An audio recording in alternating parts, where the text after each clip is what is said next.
There's a moment most people know, but almost nobody talks about. You're sitting somewhere familiar, maybe your couch, maybe your car in the driveway after a long day, and nothing is technically wrong. Your bills are paid. Nobody's in the hospital. Life, by most measures, is fine. But you feel flat. You feel like something's been turned down inside you. Not depression, not grief, just off. Like a light that's dimmed without explanation. And you reach for your phone, scroll for a few minutes, maybe put on some music.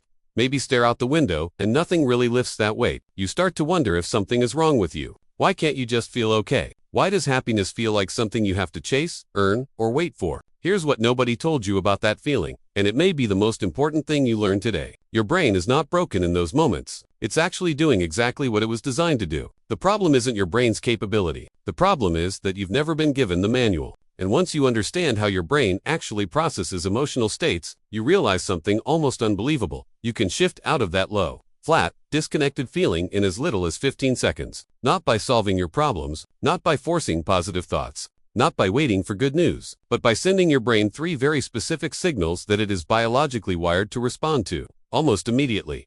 Today, you're going to learn exactly what those signals are, and by the time this is over, you'll have 3 tools that you can use anywhere, anytime, in under a minute combined. But here's what I want you to pay close attention to. The third trick is the one that changes everything on a deeper level. It doesn't just shift your mood in the moment, it rewires how your brain anticipates happiness. So if you only take one thing from this, make it that one. Stay with me. Let's start with something that happened inside your nervous system before you even finished reading this sentence. Your brain, right now, is constantly scanning your environment and your body for information about how you should feel. Most people think it works the other way, that you feel something and then your body reacts. Your heart races because you're scared. Your muscles tense because you're stressed. You smile because you're happy. That's the popular story. But neuroscience has been quietly rewriting that story for decades. And the truth is far more interesting and far more useful to you. Your brain is constantly receiving signals from your body and using those signals to construct your emotional experience. This means your body isn't just responding to your mood, it's helping create it. And that's the foundation of the first trick. Think about 2 people sitting in the same waiting room, same fluorescent lights, same uncomfortable chairs, same small pile of outdated magazines nobody's reading. Both of them got cut off in traffic on the way here. Both of them have a full inbox waiting when they get back. Their circumstances are identical, but one of them is sitting with their shoulders caved forward, jaw slightly clenched, eyes glazed over, brow furrowed just a little. The other one is sitting back, jaw loose, eyebrows relaxed, the faintest trace of softness around the corners of their mouth. Not a big smile, just open, neutral, easy. Ask those 2 people how they feel in that moment and you'll get 2 very different answers. And the difference between them isn't their situation. It's the signal their body is sending their brain. Here's what you can do with that right now. Just gently lift your eyebrows for a moment. Let your jaw relax. Let the corners of your mouth rise just slightly. Not a performance, not a forced grin, just a soft, easy opening. Hold that for 15 seconds. What you just did is send your brain a signal that it interprets as safety. When your brain receives that signal through the muscles of your face, specifically, it bends to reduce the output of stress-related chemicals and nudge the production of feel-good ones. This is called the facial feedback effect, and it's been studied for decades. The research consistently shows that your brain takes physical cues from your face and uses them as data to decide what emotional state to reinforce.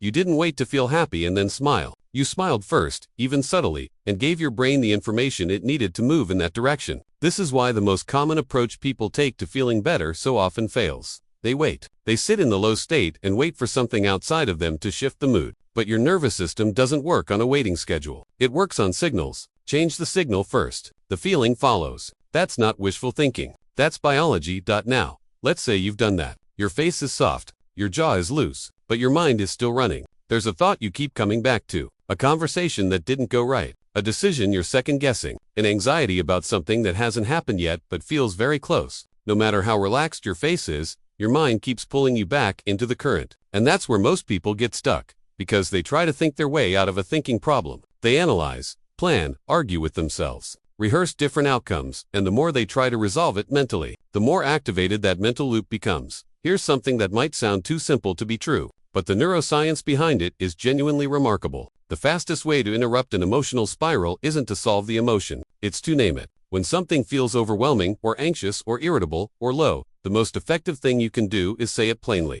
I'm feeling frustrated. I'm feeling anxious. I'm feeling disconnected. That's it. No explanation needed. No story attached. No solution required. Just the name. What happens in your brain when you do this is almost like a circuit switch flipping. Your brain has regions that process raw emotional reactions, fast, automatic, primal, and regions that handle language, observation, and rational thinking. When you're caught inside a strong emotion, the reactive regions are running the show. They're loud, they're fast, they don't want your input. But the moment you put a word to what you're feeling, you engage the observational, language-based parts of your brain. And here's the thing, those two systems cannot both run at full intensity at the same time. Naming the emotion literally pulls processing resources away from the emotional centers and redistributes them toward your more regulated, thoughtful networks. The storm doesn't disappear, but you stop being inside it. You become the person watching it from a window instead of the person standing in the rain. Think about that difference. When you're inside the emotion, it feels like everything. It feels permanent. It feels like this is just how things are, and probably always will be. But when you've named it, when you've stepped back even slightly into the observer role, there's a quiet recognition that this is a state,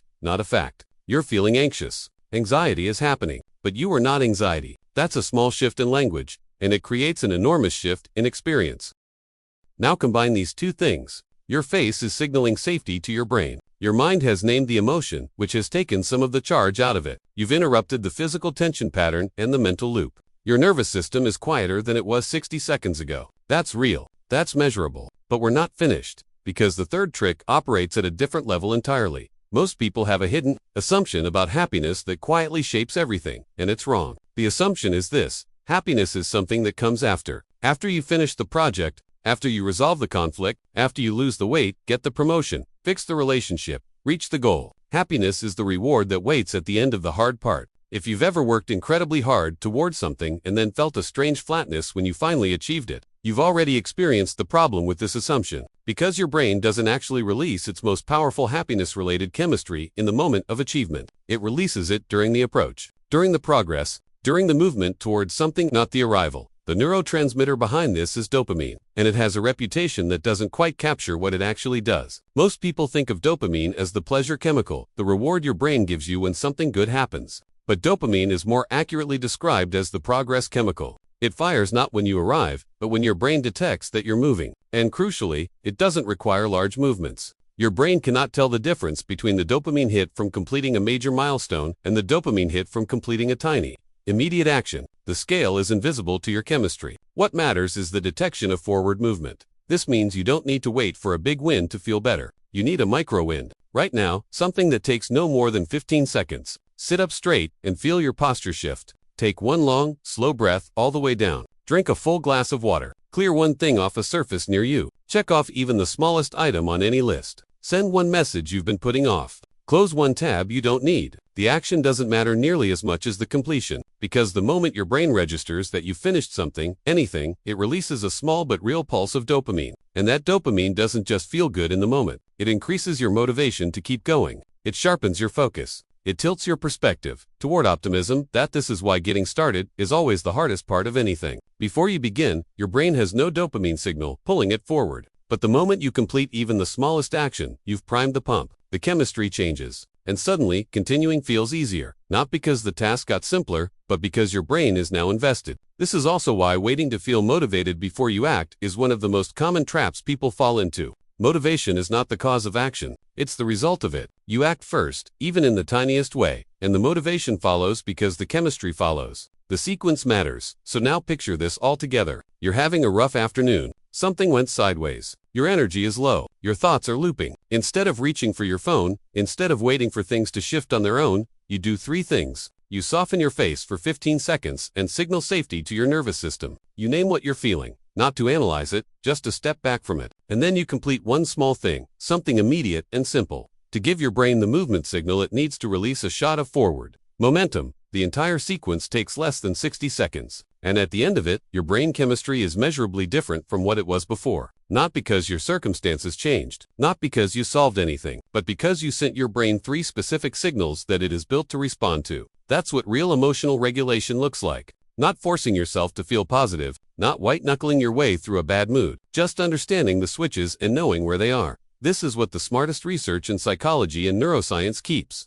Arriving at that, we have far more influence over our emotional states than we think, and far less of it lives in our thoughts and willpower than we've been told. Most of it lives in signals. Signals from our bodies, signals from our language, signals from tiny movements that tell our brains we're still going. The more you use these 3 techniques, the faster your brain learns to respond to them. You're not just managing a single moment. You're gradually training your nervous system toward a new default, a faster return to baseline, a shorter distance between low and okay. Happiness, it turns out, isn't something you find when the right conditions finally arrive. It's something your brain generates when it receives the right information. And now you know how to give it that information anytime, anywhere, in under a minute. If this kind of psychology-based insight speaks to something in you, if you've ever wanted to understand yourself a little more deeply, and use that understanding to actually feel better, then you're exactly the kind of person this channel is built for. Subscribe to Smart Mindset and turn on notifications, because every week we go deeper into the psychology behind how you think, feel, and live, and how small shifts in understanding can create real changes in your everyday experience.